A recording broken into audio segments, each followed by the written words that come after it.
low vision, or have another print disability, which makes reading, holding a book, or turning a page difficult or impossible. The content is copyrighted by the respective publishers. For more information, please visit us on the web at nfradioreading.org. Hi, this is Dick Shanley, and for the next hour I will be reading from Sunday, July 12th issue of the New York Times opinion section on the Niagara Frontier Radio Reading Service. This article is written by Nicholas Kristof. In Sudan, a preventable atrocity.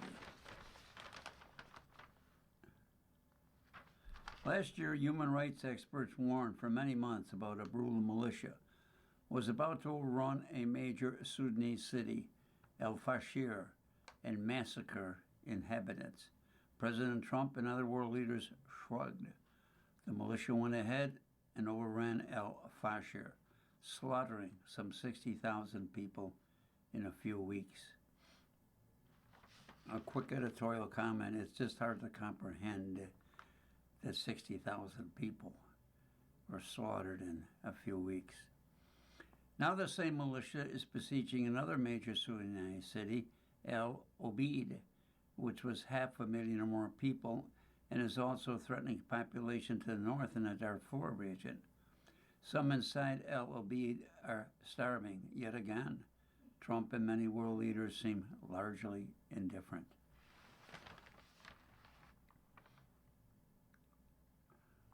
Preventing the slaughter would require military action. It would not even require money put aside.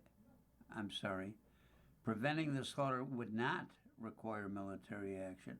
It would not even require money. Put aside the arguments over humanitarian assistance is worthwhile. But first, let me say I believe the billions spent on the Iran war would be better allocated $2 bed nets to save lives from malaria. It may be that all we need to do to avert atrocity in Sudan is to speak up. Sudan is probably the world's worst humanitarian crisis right now. The country is caught in a civil war between the army of a largely Arab militia, Rapid Support Forces, RSF, and while both sides have behaved viciously, the RSF is particularly notorious for killing and raping members of several black African ethnic groups. While reporting on the Chad-Sudan border in 2024, I interviewed survivors who described the RSF systematically killing men and boys and gang raping many women and girls. We don't want to see any black people, one woman quoted an RSF leader, telling villagers before the militia slaughtered the men and boys, among them her 5 brothers. The RSF is now massing forces around El Obeid and attacking it with drones. Food is scarce, population are weakening. The region is suffering the outbreak of cholera, which if spread could greatly increase the suffering. Another human rights catastrophe is unfolding in Sudan. Volker Turk, UN High Commissioner for Human Rights, warned a few days ago. He added that people in the region are being subjected to summary executions and sexual violence. Families have to quay for long hours to get water that is often unsafe for drinking, the Norwegian Refugee Council reports. Once they manage to bring water home, they must choose whether to use it to drink, cook, or wash. It's not entirely clear if the RSF plans to overrun El Obeid or whatever. There would be a bloodbath if it did. It's even possible that the siege of El Obeid is a feint to distract from an attack elsewhere, such as the Darfur city of Tawila. Still, the risks are immense, and the United Nations Security issued a statement for months warning of the imminent risk of mass atrocities. Leaders are willing to speak about the violent South. Both the Biden and Trump administration described the situation of Sudan as genocide. State Department just last month warned of alarming indications and mass atrocities could be imminent.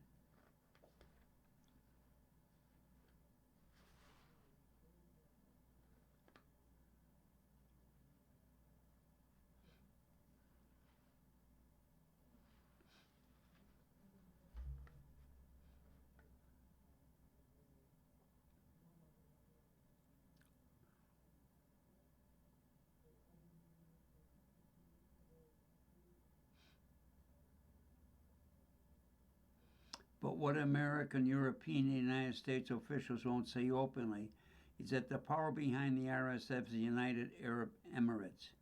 The Emirates is rich and influential, so it has become a country that must not be named.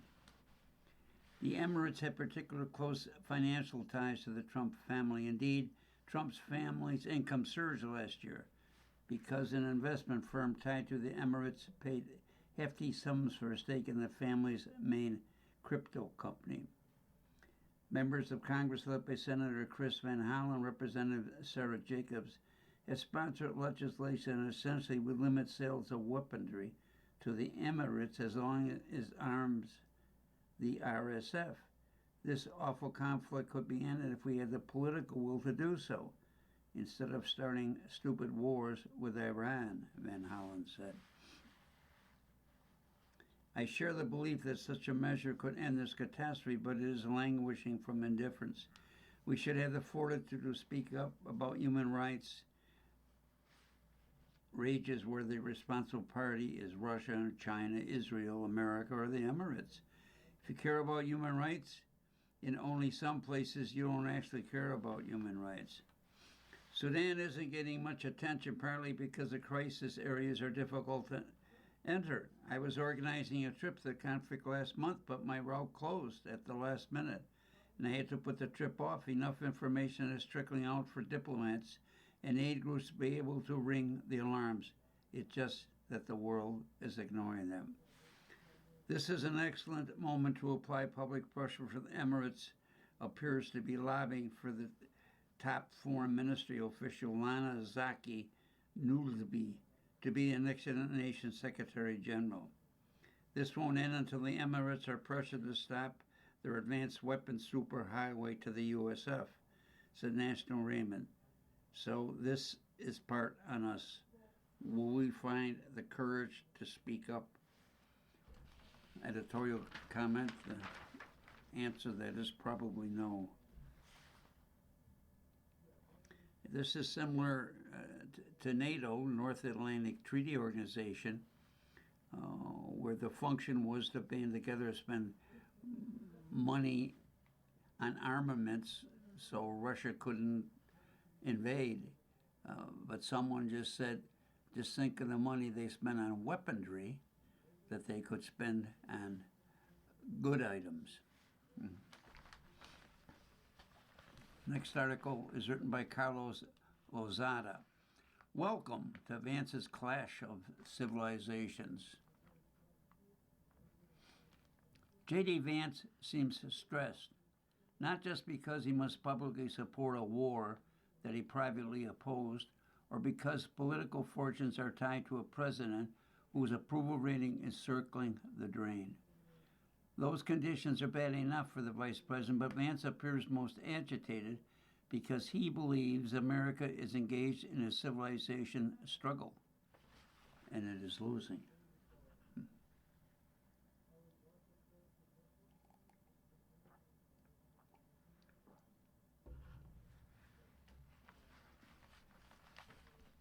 Vance's new memoir, Communion, centers on his own religious evolution, moving from evangelical Christianity to atheism to the intellectual hierarchy of the Catholic Church.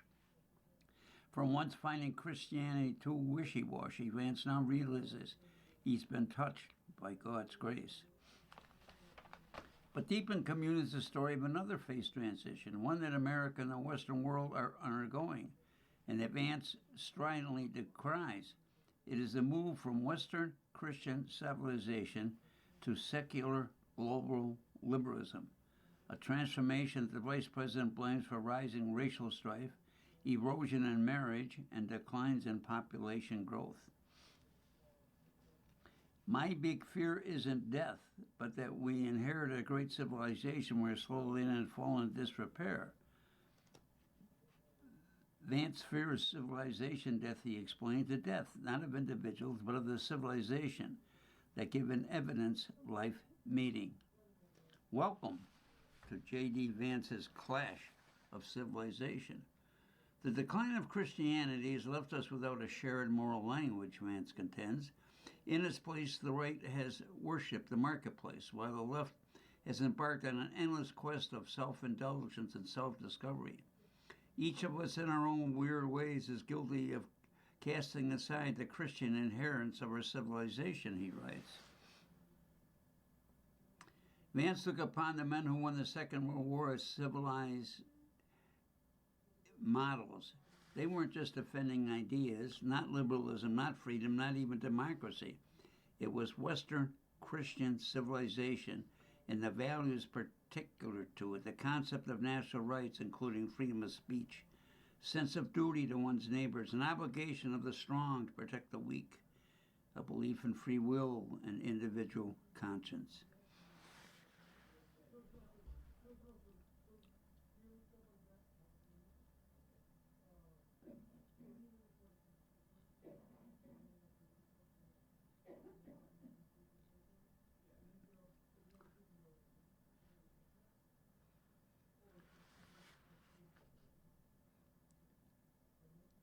But since then, especially since the end of this Cold War, we lost something sacred, Vance writes.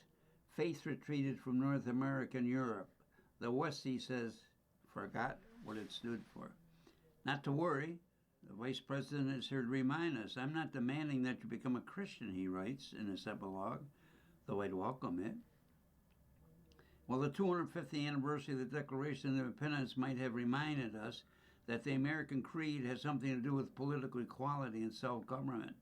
Vance has frequently argued for an alternative view. When he addressed the 2024 Republican National Convention, Vance downplayed the notion of America as a set of secular ideals, instead emphasizing America as a geographic entity reserved for a certain people. America is not just an idea, he said. It is a group of people with a shared history. He referred to a cemetery plot in eastern Kentucky, the resting place of many generations of his family. That is not just an idea, my friends, he said. Not just a set of principles, even though the ideas and their principles are great. That is a homeland. That is our homeland. People will not fight for abstraction, but they will fight for their home. In remarks he made at the Claremont Institute in 2025, Vance again questioned the logic of America as a purely creedal national, arguing that you can't define America as just agreeing with the principle. Now in Community, he specifies his vision of the creed. Christianity is America's creed, the shared moral language from the Revolution to the Civil War and beyond. Here Vance is citing himself, quoting at length from a speech he delivered last year at Turning Point USA Conference. In another passage of the speech, which does not appear in Communion, Vance affirmed that the only thing that has truly served as an anchor of the United States of America is that we have been, and by the grace of God, will always be, a Christian nation.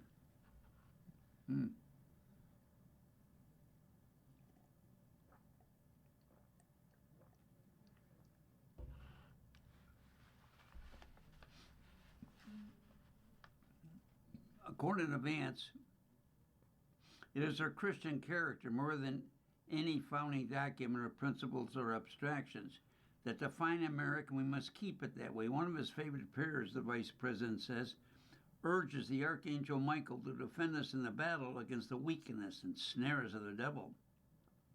And asks that all the evil spirits who prowl into the world seeking the ruin of souls be cast into hell. Be cast into hell. I really like that one, Vance, right? And he felt medieval despite being written in the 19th century. And it felt mystical. You could almost see the angels and demons doing battle. In Communion, Vance recalls a moment When he prepared to wage a battle himself in early 2020, as news emerged of a deadly virus spreading across China, I drove to a sporting goods store and bought 1,000 rounds of ammunition, Vance writes.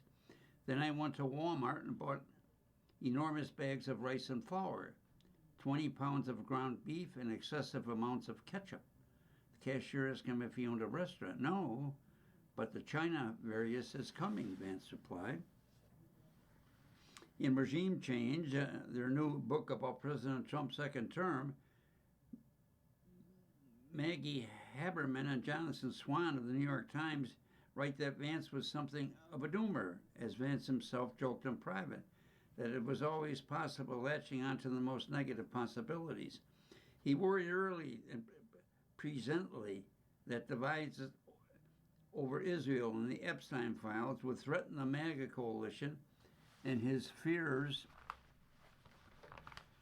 lurched toward the conspiratorial. After the assassination last year of Charlie Kirk, the conservative activist and vice president's close friend, Vance's instinct told him that there was a larger plot behind the murder, Haberman and Swan write. He went down countless online rabbit holes, becoming so consumed by the videos and the theories that his wife, Usha, told him she was worried about him. Vance's fears are not just for the MAGA base, for the nation of the West. They are deeply personal. Throughout communion, Vance confesses the mortal sin of despair and a constant sense of fatalism, that the pain and struggle of his youth will be passed to his family. He worries that he will be in bad faith or a bad husband, that no one will take the trouble to visit his own gravesites in Kentucky. Vance's religious conversion is partly an effort to assuage those fears. Therapy didn't work for you, his wife told him, but church does. When Samuel Huntington wrote of a clash of civilization in 1990s, he was depicting a cultural battle among West, China, and Islamic world and other groups, divide that seemed to come alive with September 11th attacks. Contract Vance's civilization struggle between Christianity and secularism is found within the West. The threat I worry most about is vis-a-vis Europe is not Russia. It's not China. It's not any external actor, Vance said last year at the annual Munich Security Conference. And what I worry about is the threat from within, the retreat of Europe from some of its most fundamental values, values shared with the United States of America. The most pressing challenge that Europe faces, Vance argued, is mass migration caused by politicians who counter the will of voters and open the floodgates to millions of unvetted immigrants. Citing a fatal attack by an Afghan asylum seeker who rammed a car into the Munich crowd just one day before a speech, Vance asked, how many times must we suffer these appalling setbacks before we change course and take our shared civilization into a new direction? In communion, Vance pits immigration not just against security, employment, but faith as well, as our leaders have ushered in an unprecedented increase in demographic diversity through immigration, he writes. They have simultaneously discarded the most powerful force of the cultural cohesion, Christianity. This has become a recurring thing among Trump administration officials. Speaking in February at this year's Munich conference, Secretary of State Marco Rubio, Vance's possible competition for the 2008 Republican nomination, emphasized Christianity is a sacred inheritance, an unbreakable link between the old world and the new. Speaking in a meeting of Western Hemisphere Defense Minister last year, Pete Hegseth, the Secretary of Defense, said that the essential test they face is whether our nation will be and remain Western nations with distinct characteristics, Christian nations under God, proud of our shared heritage and strong borders of prosperous people. Vance seems to acknowledge, however, grudgingly, the imperative shared across major religions to welcome the stranger. I can't believe, as I do, that I owe a given immigrant, even an illegal one, duties of charity and grace, he writes, and he admits that immigration, its particular thorny version of challenge I encountered every day in my job. How to take an accepted moral principle and apply it to the real world as a Christian leader.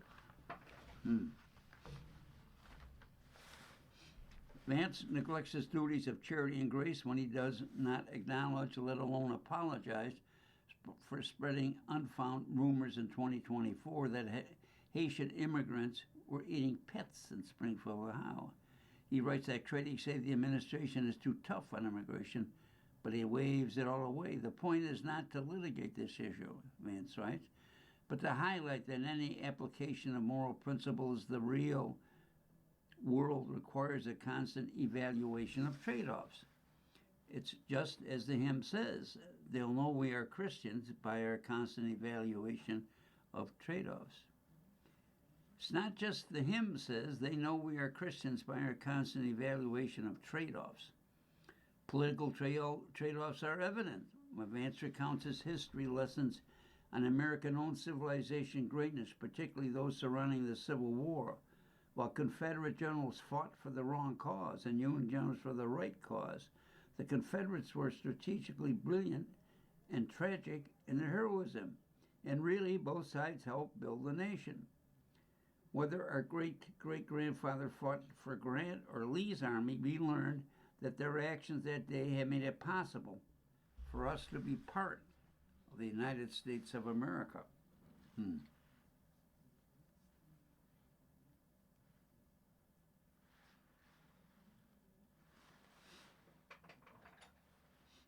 That one kind of diversity, even the Trump administration can get behind. I feel for Vance it's hard to go through life unsure of who you are or what you believe. In childhood, the future vice president endured a revolving door of father figures, and he wrote in Hillbilly Elegy. In schooling, the working embraced elite education and a striver ethos, only to conclude that both pursuits were intellectually and spiritually broken. And in politics, he became subversive. Number two, to have Manny previously condemned as a cultural heroine in America's Hitler. Now, with communion, Vance has morphed from hillbilly to heavenly. Will it be enough to distinguish himself from Trump in 2028, or will it prove ineffective as it did for Mike Pence, another Trump VP who sought the religious conservative track to the White House? At least Vance has a prayer.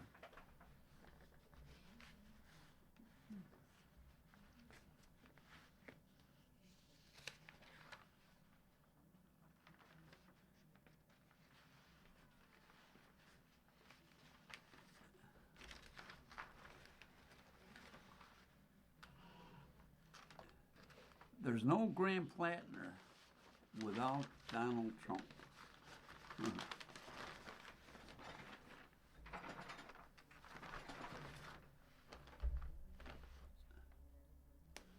The wait is over. Graham Plattner is withdrawn from the Maine Senate race, and a furious process to figure out how to replace him is on. On Thursday, 3 writers gathered to discuss Mr. Plattner's rise, fall, replacement. All 3 had spent extensive time on the ground in Maine. Their conversation has been edited for length and clarity. This was written by Matthew Gaglasias, opinion writer. Michelle, last fall, you went to Maine and walked away impressed by Plattner's charisma. You later write that he was nothing like the edgelord character you encountered online. I met Plattner last summer, right after he announced his campaign, and also found him incredibly charming and charismatic, even though I didn't really agree with his populist pitch. Alex, you have spoken to him too. Is it possible that many of us were somehow too informed on this story, and people who hadn't interacted with the candidate saw things more clearly? The next paragraph is written by Michelle Goldberg, who is an opinion columnist. I don't want to let myself off quite that easy. I don't think being too informed was the problem, but I definitely think people who went to Maine, people who lived there, were affected by seeing the incredible energy around Plattner. When I traveled to Maine last October, right after the first round of scandal broke, I was pretty skeptical. Up to the last minute, I was emailing my editor, wondering if I should cancel the trip because I thought he was probably cooked. Then I got there and saw the effect it was having on these huge crowds, and it made me think he had something special. What should have been more obvious is that charisma and intelligence can easily coexist with very dark personal qualities. Uh-huh.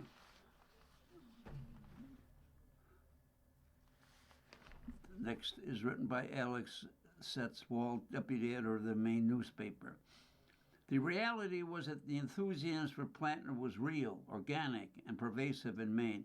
He did something basically unprecedented in modern politics, going from absolute unknown, no elected office, no celebrity, no big business, to steamrolling a two-term sitting governor.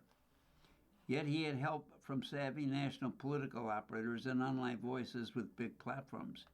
But on the ground in Maine, I saw extremely offline friends, family members, and acquaintances fall hard for him. Just weeks into his campaign, there were hundreds of people at our local pizza place in Rockport, where my daughter just had her 6th birthday, and everyone I spoke to left tremendously impressed. Among grassroots Democrats here, at least, there was a real desire for an authentic outsider, and I don't think we can blame his voters for being taken for a ride. Back to Iglesias. I have also been struck across several trips to Maine by the genuine enthusiasm for Plattner, at least among folks in Hancock County, where I am now, and where Plattner is from. One thing I'm wondering is, how much has Trump changed what Democrats look for in a candidate? Goldberg. People's willingness to overlook the first round of scandals, the Reddit post, and token tattoo definitely came from a sense that the rule of politics had changed, and that Democrats had been, if anything, too fastidious in choosing their candidates. And his anger matched the anger of the electorate. Trump's re-election radicalized a lot of Democrats, so that someone who posted online about arming themselves to fight fascism no longer seemed to be unreasonable.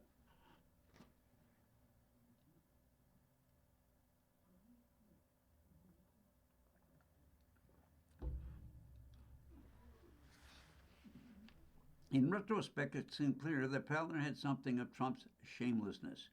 I saw him when the first scandal had just broken and wondered both how many people would be in the crowd and how he'd explain himself. No one knew at the time that much worse was to come, though of course some people suspected it. He was unbowed in a way that read as strength. Cites Wall. There's no Graham Plattner without Donald Trump. Trump's ability to keep winning and hold GOP support made Democrats feel that they had permission to accept Plattner's faults as long as they did, though there's clear asymmetry in how his strongest supporters were willing to toss him overboard the instant credible sexual assault allegations came out. Trump also discredited the so-called Democratic establishment in the eyes of much of the progressive base. They felt like they were forced to accept Hillary Clinton, then Joe Biden, and Kamala Harris in the name of beating Trump, only to lose 2 out of 3 elections. And 2020 was much worse for Democrats than many expected or admit.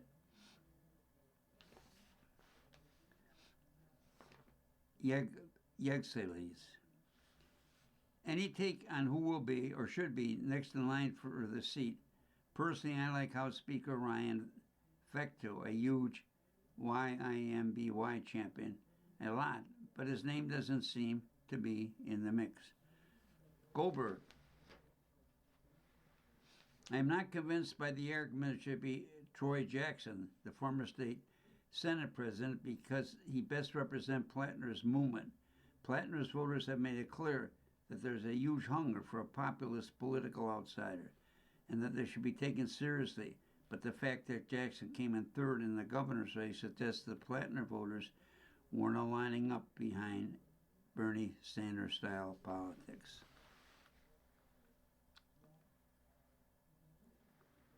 Cites Wall. One of Janet Mills' main problems was that it felt like Chuck Schumer and other people from away as Mainers society referred to outsiders are trying to dictate the candidate. A 2020 Democratic Senate nominee, Sarah Gideon, struggled with the same perception that ended up losing to Susan Collins by 9 points.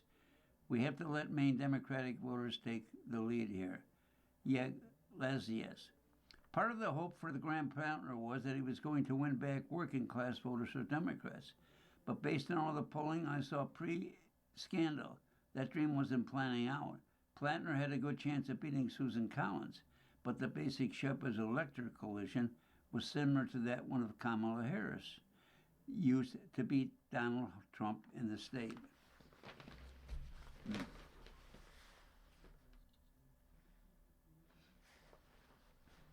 Goldberg. Many progressives are drawn to Plattner because they believe that working class voters abandoned the Democratic Party because it embraced neoliberalism. If you see things that way, the key to reassembling a working class coalition is left-wing economic populism. But I don't think this third entirely holds up. There are definitely elements that are true. Many voters are furious about inequality and economic precarity. They hate Wall Street and billionaires and big tech. They don't trust the Democratic Party or political institutions writ large. The problem is that a lot of working class voters also dislike the left, especially when it comes to issues like police and immigration. Cites Wall. It's probably unrealistic to ask any single candidate to overcome education polarization. But that doesn't mean Democrats are going to shoot right off these voters. They don't have to win them outright, but Jared Golden proved Democrats can win some of them. In an extremely rural district that Trump won by 10 points by being more culturally competent and breaking from the party on some issues like immigration.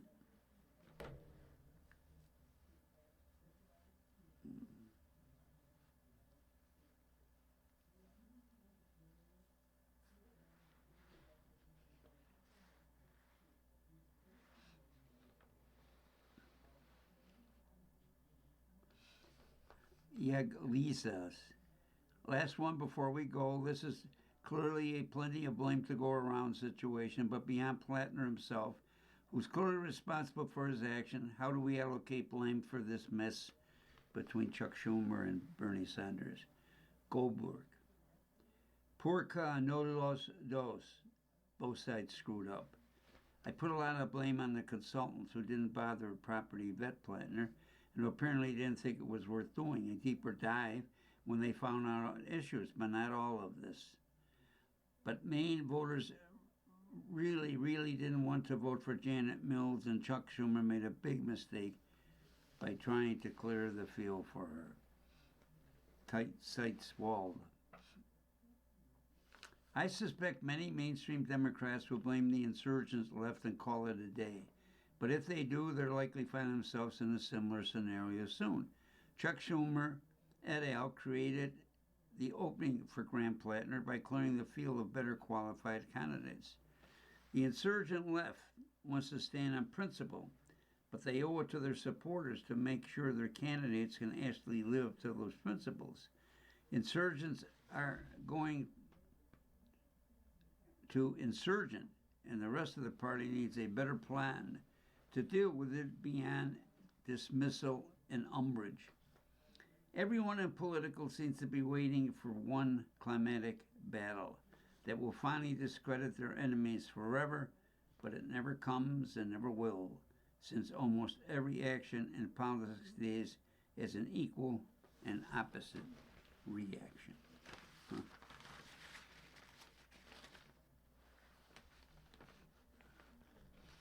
Trump is making America dispensable. As the U.S. retreats from his leadership position, the nations fill the void. In March of 2023, the President of the European Commission, Ursula von der Leyen, laid out a strategy for managing the coercive policies of China. Europe, she argued, should de-risk from its dependence on the economic juggernaut by joining forces and building homegrown alternatives. 3 years later, de-risking from predatory superpowers remains the fundamental challenge facing European leaders, but China is no longer the main country of concern. The United States is.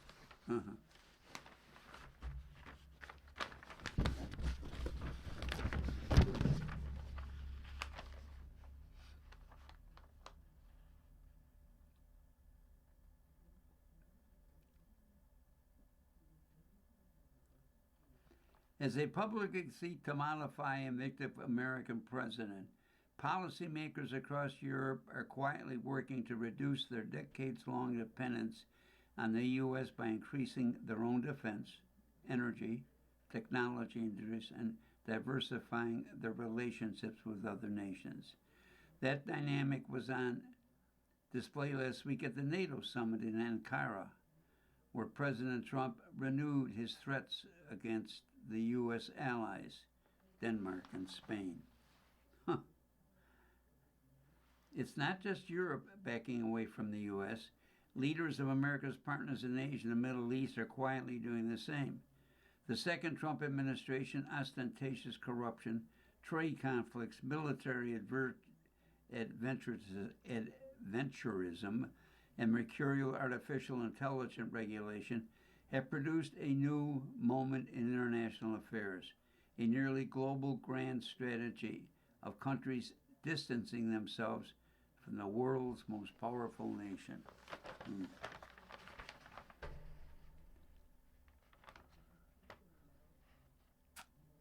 An editorial comment, regardless of your political affiliation, our world is just in chaos, and the whole system that we have been accustomed to is perhaps forever gone.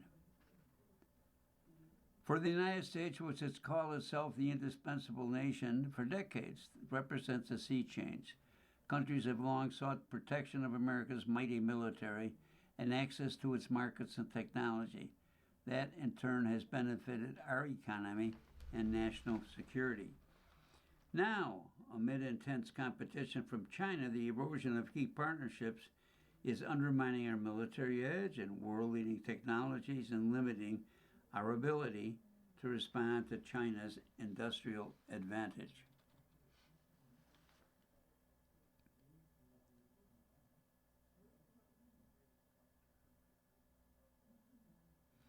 The Trump administration tends to view weaker foreign ties as positive, on the logic that countries doing more for themselves frees America to focus more on its interests. But in a world where big countries increasingly weaponize the dependence of small ones and self-sufficiency in its own form of power, the global de-risking is already hurting Americans at home. One doesn't have to look far to see the cost. The lost war against Iran, the first in which we didn't have diplomatic or military alignment with our closest allies in Europe and Asia, caused a spike in gas and fertilizer that contributed $132 billion into American consumers, according to Moody's.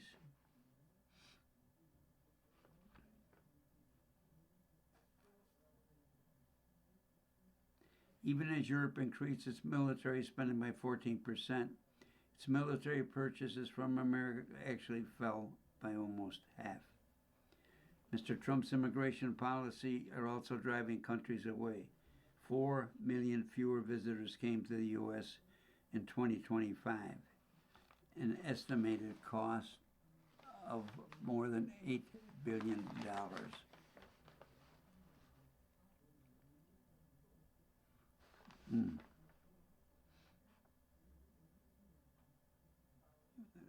That's worth repeating, that the spike in gas and fertilizer is $132 billion. cost American consumer. America's hemorrhaging future skilled laborers enrollment in international universities soon dropped 17% last year from the prior year, already costing university at least an estimated $1 billion. The chilling effect is spreading as Mr. Trump muses about making it a 51st state. Canada has embarked on a new strategic partnership with China, opened its market for the first time at 50,000 Chinese electric vehicles, enjoying more than 150 billion European defense at breaking the dependency of American defense.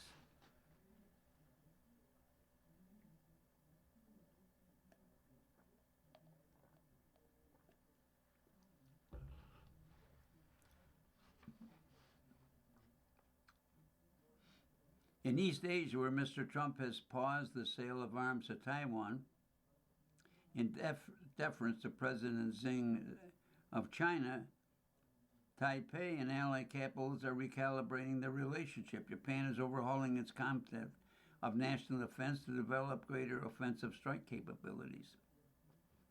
India is deepening commercial ties with Europe, the Middle East, and even grudgingly China. India is one of the growing number of countries sufficiently worried about reliable access to American frontier AI models that is reconsidering Chinese or domestic alternatives.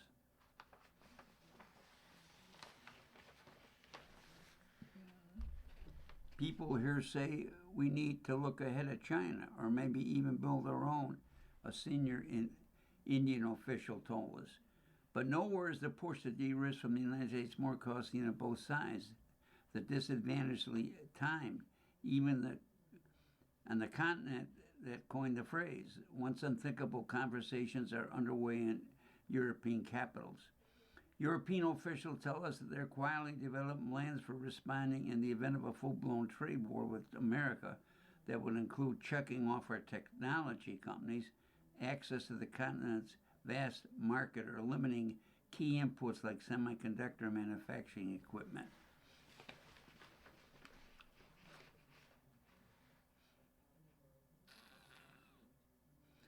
Talk of de-risking from the United States predates Mr. Trump's return to office. American partners chafed in recent years at earlier policies they believe trample on their sovereignty and interests, including sanctions tied to America's geopolitical projects.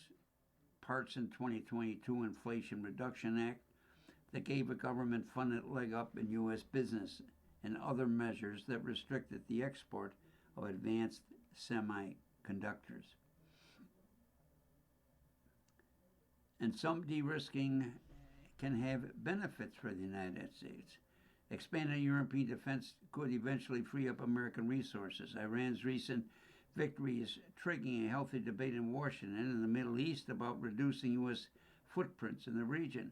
Growing number of leading Democrats and even Israel's Prime Minister Netanyahu now grudgingly acknowledge that Israel must learn to live without billions of dollars a year in untethered military aid.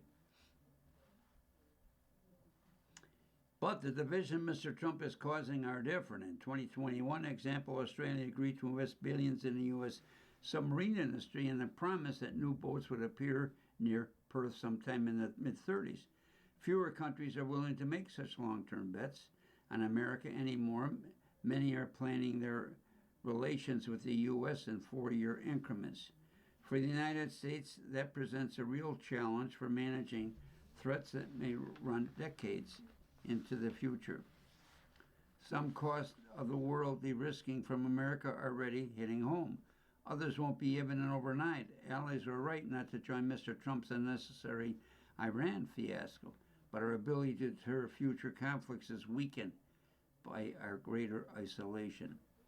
Lacking a clear alternative partner, most countries will hedge gradually rather than immediately decouple from the U.S. As Ms. van der Leyen said about China 3 years ago, our relations are not black or white, and our responses cannot be either. As our partners enhance their own resiliency to us, future American administrations must prepare plans for avoiding a more fundamental rupture. Whoever succeeds Mr. Trump will be the first to take office, with countries in the world asking not what America can do for them, but rather than seeking to do as much as possible without us. First step to coping with the fallout is realizing just how much and how permanently the world has changed. Editorial comment, that's the most interesting article. Again, with the election of Trump, who has a different vision apparently for America, all this probably would not have occurred.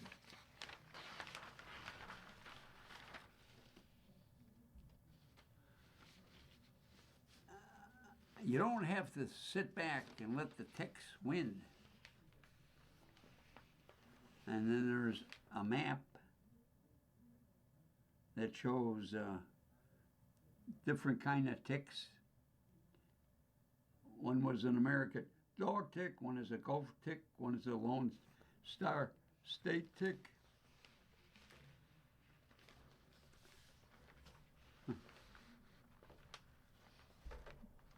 On a late summer afternoon, and this is written by Jonathan Mingle from Vermont.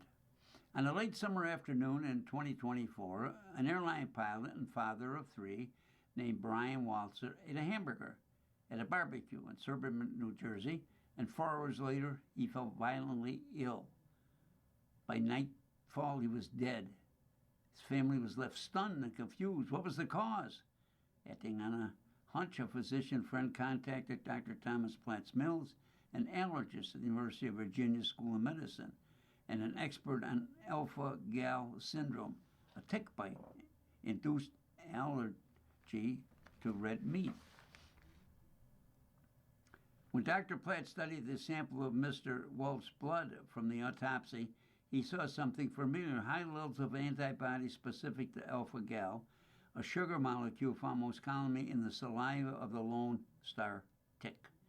Another test revealed markers of anaphylactic shock, suggesting Mr. Walzer has suffered a severe allergic reaction to the hamburger. His wife recalled after a jog in a park weeks before his death, he had come home with a dozen bites on his ankles. Ooh.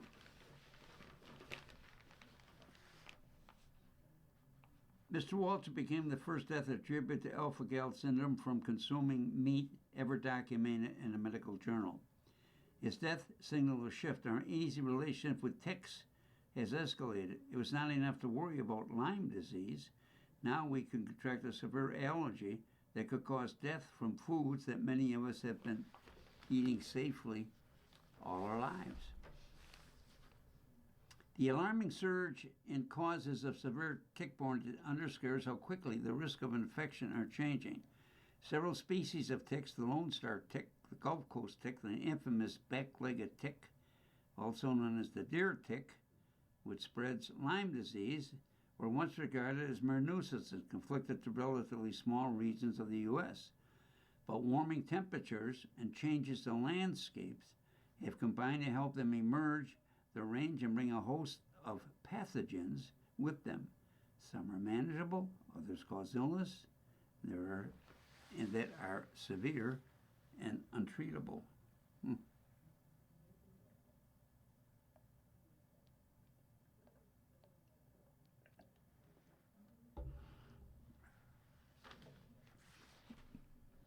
The fastest growing disease of them all is the best known, Lyme.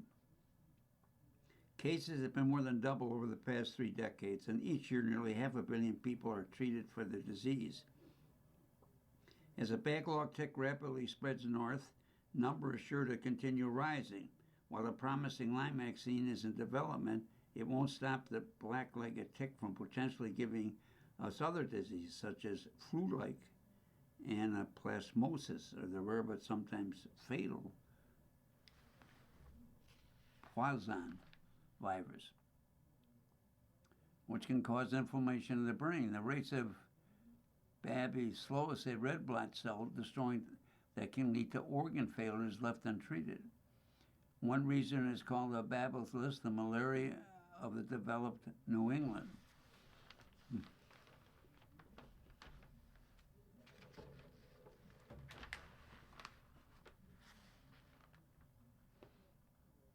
The Lone Star tick especially seems to have crawled out of a horror flick, with its aggressive approach to hunting and usually barbed moth parts designed to anchor into our flesh. It resembles a miniature version of the Alien and Predator movies.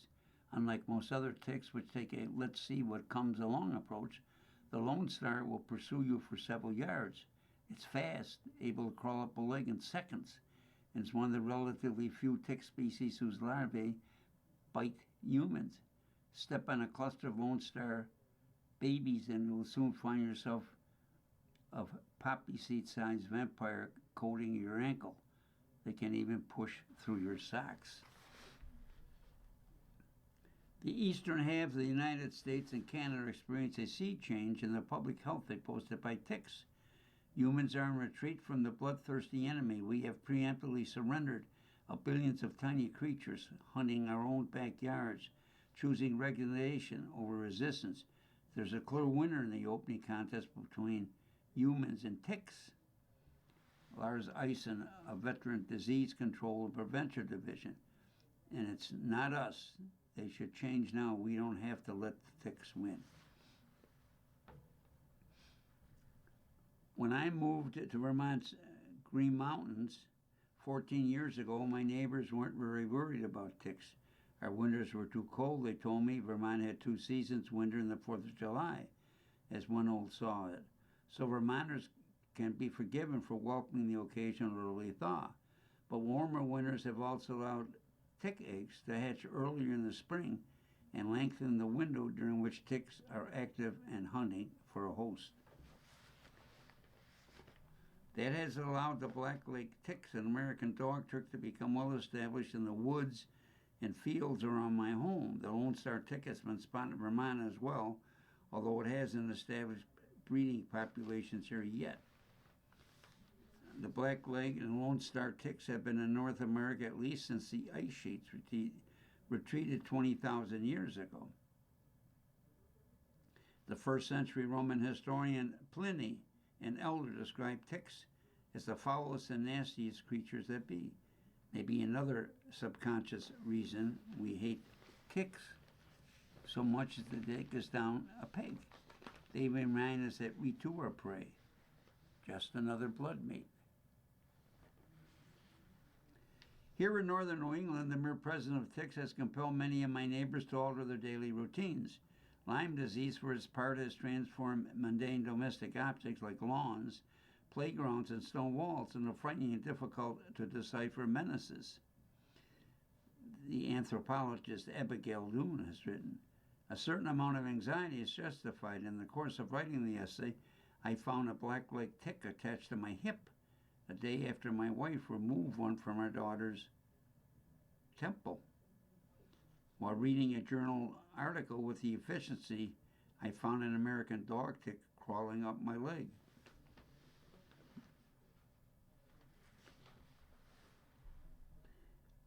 A mosquito bite itches, annoys, and eventually fades away. A tick bite initiates fraught spiral of uncertainty. Are there red things developing around the bite? Is my dizziness a sign of dehydration or anaplasmosis? Am I running to the bathroom because I have a stomach bug or a new life-threatening allergy to bacon? Much as we might despise or fear them, ticks have something to teach us.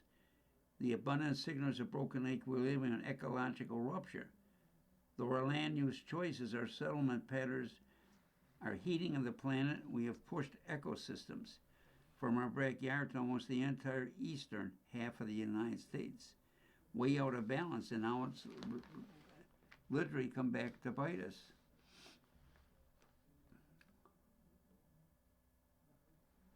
Research suggests that the black and Lone Star tick are returning, such as the Mid-Atlantic, the Northeast, and Upper Midwest, where they were long ago prevalent before humans overhunted deer and destroyed much of their habitat. Since the mid 20th century, both forest and deer have bounced back, and so have the ticks. Suburban sprawl has created huge amounts of this edge habitat, Hollingwood said. Residents that serve as reservoirs, rodents, which serves as reservoirs for the tick-borne plague, have proliferated in large part because humans have displaced their predators with our subdivision shopping malls. The deer on which the older ticks feed also have exploded, and their natural predators have mostly disappeared. Having a wide array of species in a given area dilutes the pathogen circulating through it, but this broader decline in biodiversity means ticks have fewer species to feast upon and higher odds of getting affected along the way. The past winter brought an annual mix of conditions across the U.S. favorable to ticks, insulating snowpack, stretches above average temperatures.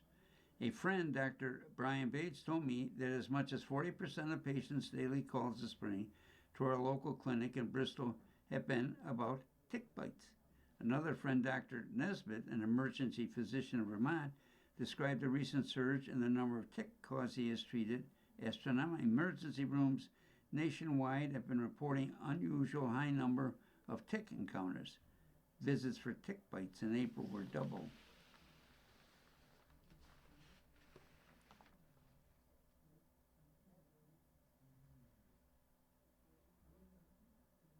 Deer frequent this particular meadow every night. We avoid it now when the grass gets too high, but we'll come back when our neighbor cuts it for hay plants.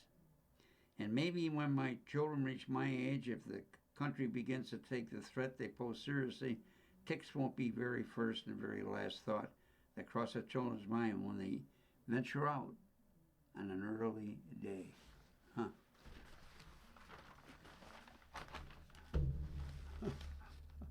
We don't have enough to worry about. Now we have to worry about ticks.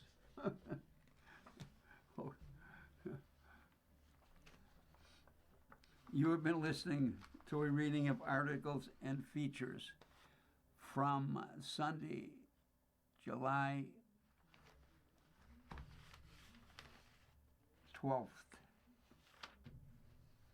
issue of the New York Times opinion section. We read for the New York Times opinion section every Sunday at 2 p.m. Your reader's been Dick Shanley. Thank you for listening. Coming up next in the Niagara Frontier Radio Reading Service, we have a reading of the New York Times Arts and Leisure section, followed at 4 by a rebroadcast of this morning's Buffalo News. Please stay for these readings and more throughout the day, and feel free to contact us with your comments, suggestions, with any questions you may have.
following program is intended for listeners who are blind, have low vision, or have another print disability,